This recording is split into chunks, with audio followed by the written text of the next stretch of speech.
नमस्कार दोस्तों, welcome to my YouTube channel.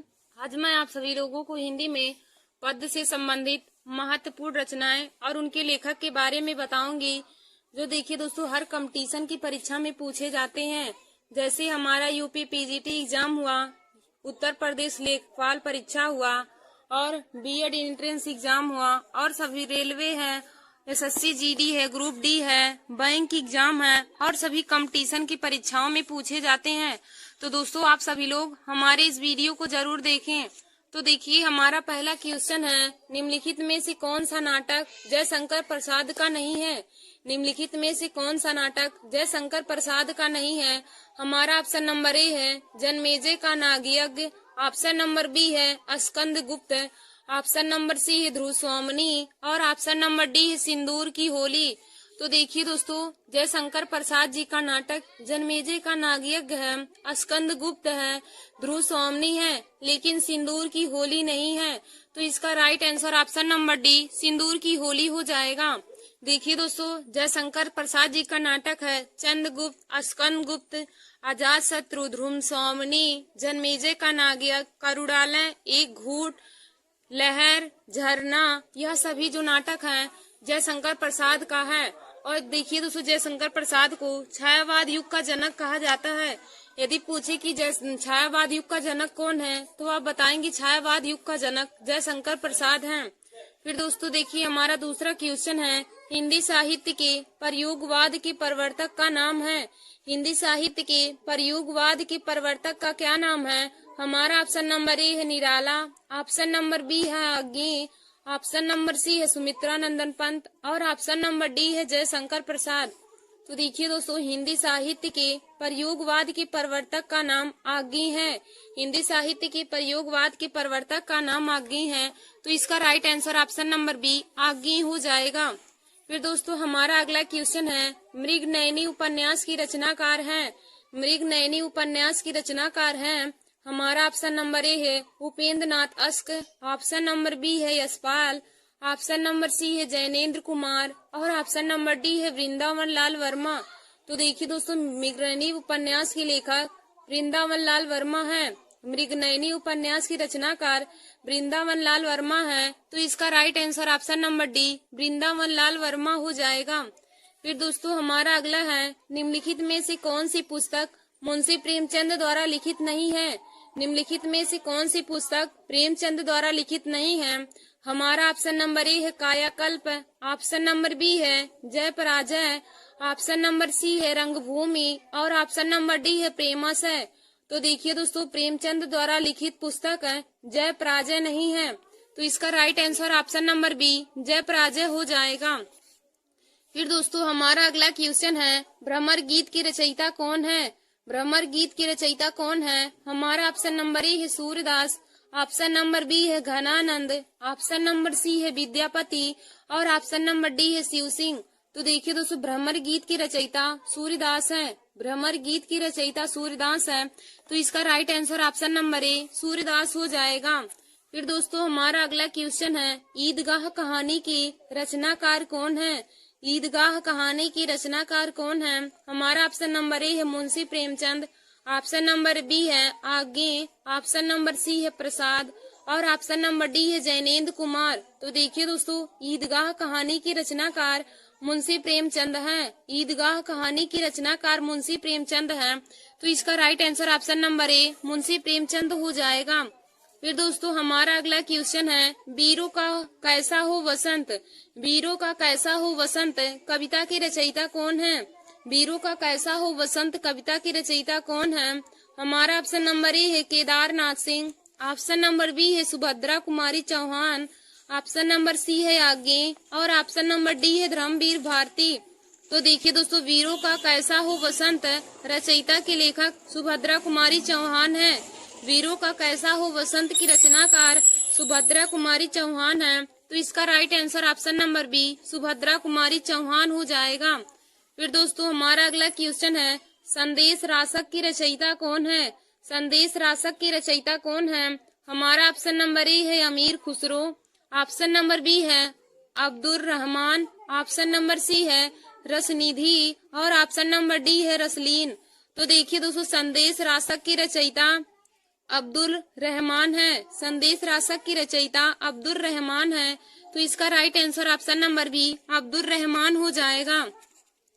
फिर दोस्तों हमारा अगला क्वेश्चन है, साखी की रचयिता कौन है? साखी की रचयिता कौन है? हमारा ऑप्शन नंबर ए है रसखान, ऑप्शन नंबर बी है सूरदास, ऑप्शन नंबर सी है कबीर दास और ऑप्शन नंबर डी है रहीम। तो देखिए दोस्तों, साखी की रचयिता कबीर दास है। साखी की रचयिता कबीर दास है। तो इसका right answer option number C Kabir Das हो जाएगा। देखिए दोस्तों, कबीर दास की जो भाषा है वह सधुक्कड़ी है, सधुक्कड़ी है और इनकी रचना है साखी शबद रामायणी। कबीर दास की रचनाएं हैं साखी शबद रामायणी। फिर दोस्तों हमारा अगला है, वैर क्रोध का अचार या मुरब्बा है। वैर क्रोध का अचार या मुरब्बा है, यह कथन किसका है? हमारा ऑप्शन नंबर ए है भ्रतेंदु हरिश्चंद्र का, ऑप्शन नंबर बी है मुक्ति बोध का, ऑप्शन नंबर सी है रामचंद्र शुक्ल का और ऑप्शन नंबर डी है हजारी प्रसाद द्विवेदी का। तो देखिए दोस्तों, वैर जो है क्रोध का आचार या मुरब्बा है, यह कथन रामचंद्र शुक्ल का है। तो इसका right answer option number C Ramchandra Shukla हो जाएगा। फिर दोस्तों हमारा अगला है, ढाई अक्षर प्रेम के पढ़े सुपंडित हो, प्रस्तुत पंक्ति की रचयिता कौन है? ढाई अक्षर प्रेम के पढ़े सुपंडित हो, प्रस्तुत पंक्ति की रचयिता कौन है? हमारा ऑप्शन नंबर ए है मीराबाई, ऑप्शन नंबर बी है Kabir Das, option number C है मलिक मोहम्मद जायसी और ऑप्शन नंबर डी है तुलसीदास। तो देखिए दोस्तों, ढाई अक्षर प्रेम के पढ़े सुपंडित हो, प्रस्तुत पंक्ति की रचयिता कबीर दास है। तो इसका right answer option number C Kabir Das हो जाएगा। ढाई अक्षर प्रेम के पढ़े सुपंडित हो, प्रस्तुत पंक्ति की रचयिता कबीर दास है। तो दोस्तों इसका right answer option number B Kabir Das हो जाएगा। फिर हमारा अगला है, वही मनुष्य है जो मनुष्य के लिए मरे की रचयिता कौन है? वही मनुष्य है जो मनुष्य के लिए मरे की रचयिता कौन है? हमारा ऑप्शन नंबर ए है जगदीश गुप्त, ऑप्शन नंबर बी है बाल मुकुंद गुप्त, ऑप्शन नंबर सी है मैथिली शरण गुप्त और ऑप्शन नंबर डी है सियाराम शरण गुप्त। तो देखिए दोस्तों, वही मनुष्य है जो मनुष्य के लिए मरे, यह इसके रचनाकार मैथिली शरण गुप्त हैं। तो इसका right answer option number C Maithili Sharan Gupt हो जाएगा। फिर दोस्तों हमारा अगला क्वेश्चन है, इनमें से कौन भक्ति काल का कवि नहीं है? इनमें से कौन भक्ति काल का कवि नहीं है? हमारा ऑप्शन नंबर ए है नाभादास, ऑप्शन नंबर बी है रसखान, ऑप्शन नंबर सी है नंददास और ऑप्शन नंबर डी है अमीर खुसरो। तो देखिए दोस्तों, भक्ति काल के कवि नाभादास है, रसखान है, नंददास है, लेकिन अमीर खुसरो नहीं है।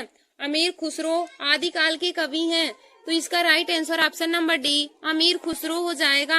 हमारा क्वेश्चन में कहा है कि भक्ति काल के कवि निम्न में से कौन से नहीं हैं? तो दोस्तों अमीर खुसरो जो हैं यह भक्ति काल के कवि नहीं है। तो इसका right answer option number D अमीर खुसरो हो जाएगा। फिर दोस्तों हमारा अगला है, बिहारी ने क्या लिखा है? बिहारी ने क्या लिखा है? हमारा ऑप्शन नंबर ए है पद, ऑप्शन नंबर बी है दोहे, ऑप्शन नंबर सी है चौपाई और ऑप्शन नंबर डी है कवित्व। तो देखिए दोस्तों, बिहारी लाल ने दोहे लिखा है, बिहारी लाल ने दोहे लिखा है। तो इसका right answer option number B दोहे हो जाएगा। देखिए दोस्तों, बिहारी लाल मात्र एक रचना से हिंदी साहित्य में प्रसिद्ध हो गए थे। तो इनकी रचना है बिहारी सतसई। बिहारी लाल की रचना मात्र एक रचना है बिहारी सतसई और बिहारी लाल दोहे लिखते थे। और देखिए दोस्तों, बिहारी लाल को रीति काल का कवि कहा जाता है। कहा जाता था कि बिहारी लाल सतसया के दो हरे ज्यो नावक के तीर, देखन में छोटन लगे घाव करे गंभीर। मतलब कि बिहारी लाल की जो रचनाएं या फिर दोहे रहती थी वह सीधा हृदय पर वार करती थी। तभी कहा गया है कि सतसया के दो हरे ज्यो नावक के तीर, देखन में छोटन लगे घाव करे गंभीर। और बिहारी लाल मात्र अपनी एक रचना बिहारी सतसई से पूरे हिंदी साहित्य में प्रसिद्ध हो गए।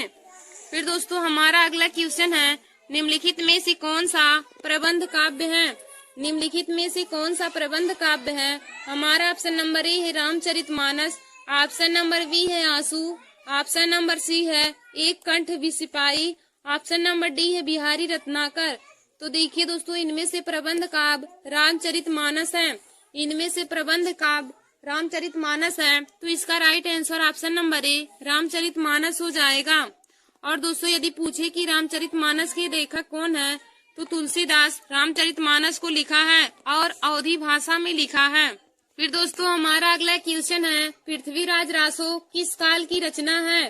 पृथ्वीराज रासो किस काल की रचना है? हमारा ऑप्शन नंबर ए है आदिकाल, ऑप्शन नंबर बी है रीतिकाल, ऑप्शन नंबर सी है भक्ति काल और ऑप्शन नंबर डी है आधुनिक काल। तो देखिए दोस्तों पृथ्वीराज रासो जो है यह आदिकाल की रचना है। पृथ्वीराज रासो आदिकाल की रचना है और पृथ्वीराज रासो के लेखक चंद्र बरदाई हैं। यदि आपसे पूछे कि पृथ्वीराज रासो के लेखक कौन है, तो दोस्तों पृथ्वीराज रासो के लेखक चंद्र बरदाई हैं और पृथ्वीराज रासो जो है आदिकाल की रचना है। तो इसका राइट आंसर ऑप्शन नंबर ए आदिकाल हो जाएगा। फिर हमारा अगला क्वेश्चन है, निम्नलिखित में से कौन सा छायावादी कवि है? निम्नलिखित में से कौन सा छायावादी कवि है? हमारा ऑप्शन नंबर ए है Bharat Bhushan Agrawal, option number B है तुलसीदास, ऑप्शन नंबर सी है सुमित्रा नंदन पंत है और ऑप्शन नंबर डी है नागार्जुन। तो देखिए दोस्तों इसमें से छायावादी कवि सुमित्रा नंदन पंत हैं। सुमित्रा नंदन पंत इनमें से छायावादी कवि हैं। तो इसका right answer option number C Sumitranandan Pant हो जाएगा। और देखिए दोस्तों छायावादी युग का कवि जो सुमित्रा नंदन पंत हैं, इन्हें हिंदी का प्रथम ज्ञानपीठ पुरस्कार मिला था। यदि पूछे कि प्रथम ज्ञानपीठ पुरस्कार किसे मिला, तो दोस्तों हिंदी साहित्य में प्रथम ज्ञानपीठ पुरस्कार सुमित्रा नंदन पंत को ही मिला था। और उनकी किस कीर्ति पर मिला था, तो दोस्तों सुमित्रा नंदन पंत को चिदम्बरा नामक कीर्ति पर ज्ञानपीठ पुरस्कार मिला था। फिर दोस्तों हमारा अगला क्वेश्चन है, नामवर सिंह ने अधिकांश क्या लिखा है? नामवर सिंह ने अधिकांश क्या लिखा है? हमारा ऑप्शन नंबर ए है कविता, ऑप्शन नंबर बी है कहानी, ऑप्शन नंबर सी है संस्मरण और ऑप्शन नंबर डी है आलोचना। तो देखिए दोस्तों नामवर सिंह ने अधिकांशता आलोचना लिखा है। तो इसका right answer option number D आलोचना हो जाएगा। धन्यवाद दोस्तों। ऐसे हमारे वीडियो को देखने के लिए और हिंदी के महत्वपूर्ण टॉपिक को पाने के लिए आप सभी लोग हमारे YouTube channel Nancy success classes को सब्सक्राइब कर लें और अपने दोस्तों में शेयर करना ना भूलें। धन्यवाद दोस्तों।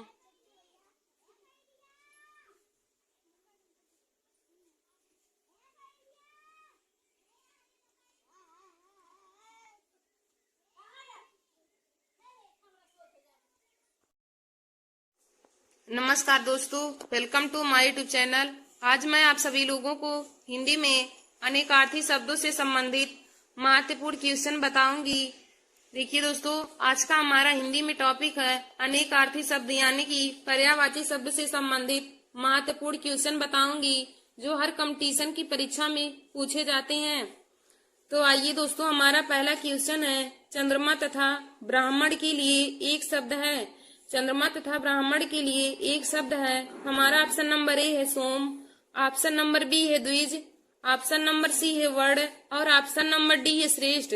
तो देखिए दोस्तों चंद्रमा तथा ब्राह्मण के लिए एक शब्द द्विज होता है। चंद्रमा तथा ब्राह्मण के लिए एक शब्द द्विज होता है। तो इसका right answer option number B द्विज हो जाएगा। देखिए दोस्तों चंद्रमा और ब्राह्मण के लिए एक शब्द द्विज हो जाएगा। तो इसका right answer option number B हो जाएगा। फिर दोस्तों हमारा अगला क्वेश्चन है, अवगुंठन का अर्थ है। अवगुंठन का अर्थ है। हमारा ऑप्शन नंबर ए है घूंघट, ऑप्शन नंबर बी है अंगूठा, ऑप्शन नंबर सी है गांठ बांधना और ऑप्शन नंबर डी है गूंथना। तो देखिए दोस्तों अवगुंठन का अर्थ घूंघट होता है। अवगुंठन का अर्थ घूंघट होता है। तो इसका राइट आंसर ऑप्शन नंबर ए घूंघट हो जाएगा। फिर देखिए दोस्तों हमारा अगला क्वेश्चन है, एसड़ा का अर्थ है। एसड़ा का अर्थ है। तो हमारा ऑप्शन नंबर ए है घृणा, ऑप्शन नंबर बी है अनिच्छा, ऑप्शन नंबर सी है अभिलाषा और ऑप्शन नंबर डी है उपर्युक्त में से कोई नहीं। देखिए दोस्तों एसड़ा का अर्थ है अभिलाषा होता है। एसड़ा का अर्थ अभिलाषा यानी कि इच्छा यानी कि कामना होता है। तो एसड़ा का अर्थ हो जाएगा अभिलाषा। तो इसका right answer option number C अभिलाषा हो जाएगा। फिर देखिए दोस्तों हमारा अगला क्वेश्चन है, दैवज्ञ का अर्थ है। दैवज्ञ का अर्थ है। हमारा ऑप्शन नंबर ए है देवता, ऑप्शन नंबर बी है ज्योतिषी, ऑप्शन नंबर सी है किन्नर और ऑप्शन नंबर डी है गंधर्व। तो देखिए दोस्तों दैवज्ञ का अर्थ है ज्योतिषी होता है। दैवज्ञ का अर्थ ज्योतिषी होता है, तो इसका right answer option number B ज्योतिषी हो जाएगा। फिर देखिए दोस्तों, हमारा अगला क्वेश्चन है, द्विज के अनेकार्थी शब्दों में से निम्नलिखित में से कौन सा एक शब्द नहीं आता है। द्विज के अनेकार्थी शब्दों में से निम्नलिखित में से कौन सा एक शब्द नहीं आता है। तो हमारा ऑप्शन नंबर ए है ब्राह्मण, ऑप्शन नंबर बी है पक्षी, ऑप्शन नंबर सी है दांत और ऑप्शन नंबर डी है विदेह। तो देखिए दोस्तों, द्विज का पर्यायवाची शब्द ब्राह्मण होता है, पक्षी होता है और दांत होता है, लेकिन विदेह नहीं होता है। तो इसका right answer option number D विदेह हो जाएगा। फिर दोस्तों, हमारा अगला क्वेश्चन है, अनेकार्थी शब्द नाग का निम्नलिखित में से एक अर्थ है। अनेकार्थी शब्द नाग का निम्नलिखित में से एक शब्द क्या है। हमारा ऑप्शन नंबर ए है रथ, ऑप्शन नंबर बी है पारा, ऑप्शन नंबर सी है हाथी और ऑप्शन नंबर डी है मोछ। तो देखिए दोस्तों, नाग का पर्यायवाची शब्द इसमें, नाग का पर्यायवाची या हम नाग का अर्थ कह सकते हैं हाथी होगा। इसका right answer option number C हाथी हो जाएगा। फिर दोस्तों, हमारा अगला क्वेश्चन है, निम्नलिखित में से कौन सा शब्द गो का अर्थ नहीं है। निम्नलिखित में से कौन सा शब्द गो का अर्थ नहीं है। तो दोस्तों, हमारा ऑप्शन नंबर ए है गाय, ऑप्शन नंबर बी है नदी, ऑप्शन नंबर सी है इंद्री और ऑप्शन नंबर डी है गज। तो देखिए दोस्तों, गो माने गाय होता है, नदी होता है, इंद्री होता है, लेकिन गज नहीं होता है। तो इसका right answer option number D गज हो जाएगा। फिर देखिए दोस्तों, हमारा अगला क्वेश्चन है, अनेकार्थी शब्द अब्ज के गलत विकल्प का चयन कीजिए। अनेकार्थी शब्द अब्ज के गलत विकल्प का चयन कीजिए। हमारा ऑप्शन नंबर ए है शंख, ऑप्शन नंबर बी है चंद्रमा, ऑप्शन नंबर सी है मेघ और ऑप्शन नंबर डी है कपूर। तो देखिए दोस्तों, अब्ज का सही अर्थ है मेघ नहीं होता है, तो यह इसका गलत अर्थ है। तो इसका right answer option number C मेघ हो जाएगा। फिर दोस्तों, हमारा अगला क्वेश्चन है, निम्नलिखित शब्दों में से एक का अर्थ पतवार भी है। निम्नलिखित शब्दों में से एक का अर्थ पतवार भी है। हमारा ऑप्शन नंबर ए है कान, ऑप्शन नंबर बी है कड़, ऑप्शन नंबर सी है श्रुति और ऑप्शन नंबर डी है श्रवणेंद्री। तो देखिए दोस्तों, पतवार का अर्थ है कड़ होता है, पतवार का अर्थ कड़ होता है, तो इसका right answer option number B कड़ हो जाएगा। फिर दोस्तों, हमारा अगला क्वेश्चन है, निम्नलिखित में से कौन सा शब्द पानी का भी अर्थ देता है। निम्नलिखित में से कौन सा शब्द पानी का भी अर्थ देता है। तो हमारा ऑप्शन नंबर ए है जंगल, ऑप्शन नंबर बी है वन, ऑप्शन नंबर सी है अरण्य और ऑप्शन नंबर डी है कानन। तो देखिए दोस्तों, पानी का अर्थ वन देता है, तो इसका right answer option number B वन हो जाएगा। फिर दोस्तों, हमारा अगला क्वेश्चन है, इनमें से कौन सा शब्द अंबर का अनेकार्थी है। इनमें से कौन सा शब्द अंबर का अनेकार्थी है। हमारा ऑप्शन नंबर ए है गगन, ऑप्शन नंबर बी है पृथ्वी, ऑप्शन नंबर सी है चंद्रमा और ऑप्शन नंबर डी है वायु। तो देखिए दोस्तों, अंबर का अर्थ होता है गगन, अंबर का अर्थ गगन होता है, तो इसका right answer option number A गगन हो जाएगा। फिर देखिए दोस्तों, हमारा अगला क्वेश्चन है, अचल शब्द का अर्थ स्थिर होता है। अचल शब्द का अर्थ स्थिर होता है और इसका दूसरा अर्थ क्या होगा। हमारा ऑप्शन नंबर ए है चलायमान, ऑप्शन नंबर बी है निश्चल, ऑप्शन नंबर सी है स्थिर और ऑप्शन नंबर डी है गतिमान। तो देखिए दोस्तों, अचल का एक शब्द स्थिर होता है और दूसरा अर्थ निश्चल होता है, तो इसका right answer option number B निश्चल हो जाएगा। फिर देखिए दोस्तों, हमारा अगला क्वेश्चन है, कौन सा शब्द द्विज का अनेकार्थी नहीं है। कौन सा शब्द द्विज का अनेकार्थी नहीं है। हमारा ऑप्शन नंबर ए है चंद्रमा, ऑप्शन नंबर बी है पक्षी, ऑप्शन नंबर सी है दांत और ऑप्शन नंबर डी है सिंह। तो देखिए दोस्तों, द्विज का अर्थ चंद्रमा होता है, पक्षी होता है, दांत होता है, लेकिन सिंह नहीं होता है, तो इसका right answer option number D Singh हो जाएगा। फिर देखिए दोस्तों, हमारा अगला क्वेश्चन है, निम्नलिखित विकल्पों में से मत्सर शब्द का अनेकार्थी रूप है। निम्नलिखित विकल्पों में से मत्सर शब्द का अनेकार्थी रूप है। तो हमारा ऑप्शन नंबर ए है क्रोध, ऑप्शन नंबर बी है राग, ऑप्शन नंबर सी है द्वेष और ऑप्शन नंबर डी है ईर्ष्या। तो देखिए दोस्तों, मत्सर का अनेकार्थी शब्द राग नहीं होता है। तो इसका right answer option number B राग हो जाएगा। फिर देखिए दोस्तों हमारा अगला